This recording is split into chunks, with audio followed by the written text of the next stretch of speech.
Viewers, welcome back to famous minds. And आज हम बात करने वाले हैं the founder of Apple, Steve Jobs. अगर आप ये वीडियो देख रहे हैं तो ये बहुत ही हाई पॉसिबिलिटी है कि आपने कभी ना कभी अपनी लाइफ में एप्पल का कोई ना कोई प्रोडक्ट देखा तो जरूर होगा, एज वेल एज हम देख सकते हैं कि आपने यूज भी किया होगा। एंड हम जानते ही हैं कि एप्पल के जो प्रोडक्ट्स हैं उनकी जो इनोवेशन है वो थी ही ऐसी कि जिसकी वजह से जो उनके प्रोडक्ट्स हैं वो कम्प्लीटली आउटशाइन कर देते हैं अपने बहुत से कंपेटिटर्स को। और इन सब प्रोडक्ट्स के स्टैंडर्ड सेट किए किसने थे? He was an intellectual marvel जिनका नाम है Steve Jobs, who was born on February 24, 1955। और उन्होंने ट्रांसफॉर्म कर दिया था एज वेल एज बना दिया था एक नया इकोसिस्टम कम्प्लीटली। और हम जानते ही हैं कि उनका जो कॉन्ट्रीब्यूशन है to the world that is completely unwavering.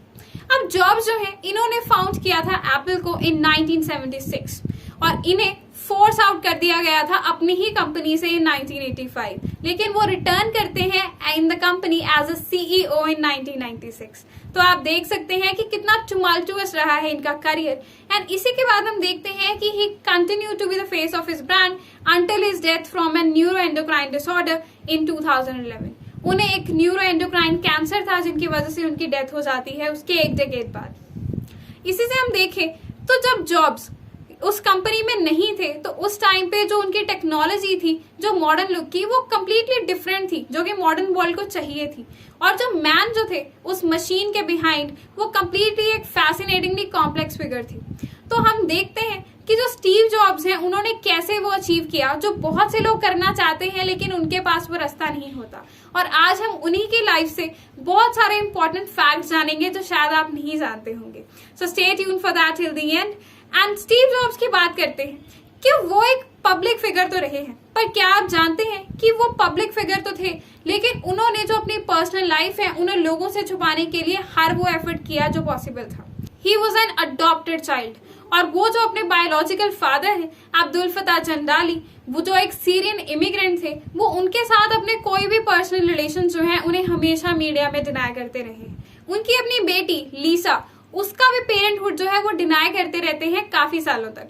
और इसी से हम देख सकते हैं that he was not very comfortable in putting his private life in public. वो ये भी एक सोचते थे कि आपकी जो प्रोफेशनल डिग्री है वो आपको कहीं लेकर जाने में एक इतना इंपॉर्टेंट रोल नहीं प्ले करती जितनी आपकी डेडिकेशन प्ले करती। वो ये भी बोलते हैं कि वो एक वर्किंग क्लास बैकग्राउंड से ही थे। उनके जो पेरेंट्स थे, इवन हिज पेरेंट्स जो जिन्होंने उन्हें अडॉप्ट किया, वो भी वर्किंग क्लास के ही थे। लेकिन हम देख सकते हैं कि जो जॉब्स हैं इन्होंने ड्रॉप आउट कर लिया था रीड कॉलेज से जस्ट आफ्टर 6 months, क्योंकि उन्हें लगा था कि वो जो है उनकी फैमिली के ऊपर एक फाइनेंशियल स्ट्रेन प्रोवाइड कर रहा है। लेकिन हम जानते हैं कि इवन तो he didn't had a college degree, he achieved what many degree holders couldn't. और ये एक ऐसी चीज थी जो एक ड्राइव थी जॉब्स के अंदर, वही थी जो उन्हें एक इतना बड़े रास्ते तक ले गई।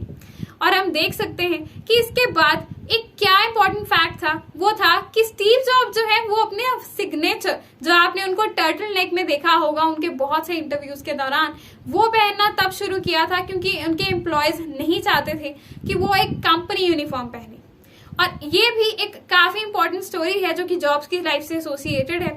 फॉर एग्जाम्पल, जो एप्पल के जो प्रोडक्ट्स के डिजाइन है वो इतने स्लीक थे, वो इतने डिफरेंट थे कि वो उनके जो एम्प्लॉयज थे वो भी चाहते थे कि that they should look completely unique as compare to the other counterparts in other companies. लेकिन जो जॉब्स हैं वो चाहते थे कि वो एक नए टाइप का एक डिजाइनर आउटफिट लेकर आए, लेकिन वो जो डिजाइनर आउटफिट था it was not liked by his employees, इसीलिए वो सेटल कर लेते हैं इस टर्टल नेक पे। क्या आप जानते हैं कि ये जो टर्टल नेक है this is also one of the designed outfits. ये एक डिजाइनर का ही आउटफिट है जिनका नाम है इसे मियाके, जो कि एक जापानीज डिजाइनर है।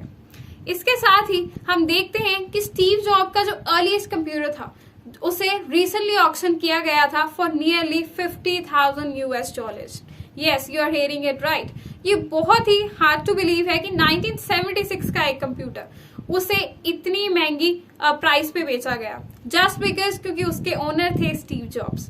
हम देख सकते हैं कि ये जो बल्कि OSO70 पीस था ये बहुत ही लोगों के लिए इंपॉर्टेंस रखता है because they were highly inspired by Steve jobs in their lives. इसके साथ ही जॉब्स जो है उनकी बायोलॉजिकल सिस्टर जो है मोना सिम्पसन, वो उनसे काफी टाइम तक नहीं मिले थे। लेकिन जो मोना है शी स्पेंड सब टाइम विद हिम। उनके जो लास्ट ईयर्स थे, उनके लास्ट डेज थे, उस टाइम पे उन्होंने उनसे काफी बात की। और जो मोना है she is an novelist by profession. और इन्होंने अपनी एक किताब में लिखा था कि जब उनके ब्रदर की डेथ हो रही थी, his last words were oh wow and oh wow. क्या आप जानते थे स्टीव जॉब्स के बारे में ये fact? I am sure you wouldn't. So on that same note, these were the lines about Steve jobs. तो हमने देखा कि उनका करियर जो है, उनकी पर्सनल लाइफ जो है, ये कंप्लीटली बहुत सारे अप्स एंड डाउन्स के थ्रू गई है। उनके जो बहुत सारी इनोवेशंस हैं वो सक्सीड भी होती हैं, और उन्होंने बहुत सारे लो पॉइंट्स भी देखे अपनी लाइफ में। So this was all about Steve Jobs, and I'm sure you must have loved watching this video, as well as you must have learned a lot of new facts about him. So on that same note, thank you so much for watching, and if you guys want that we should bring a dedicated video on a topic of your choice, then don't forget to leave the name of the topic in the comment section, and we will bring a dedicated video related to that very soon. On that same note, thank you so much for watching. Don't forget to like and share this video, as well as subscribe to our channel. It's a wrap.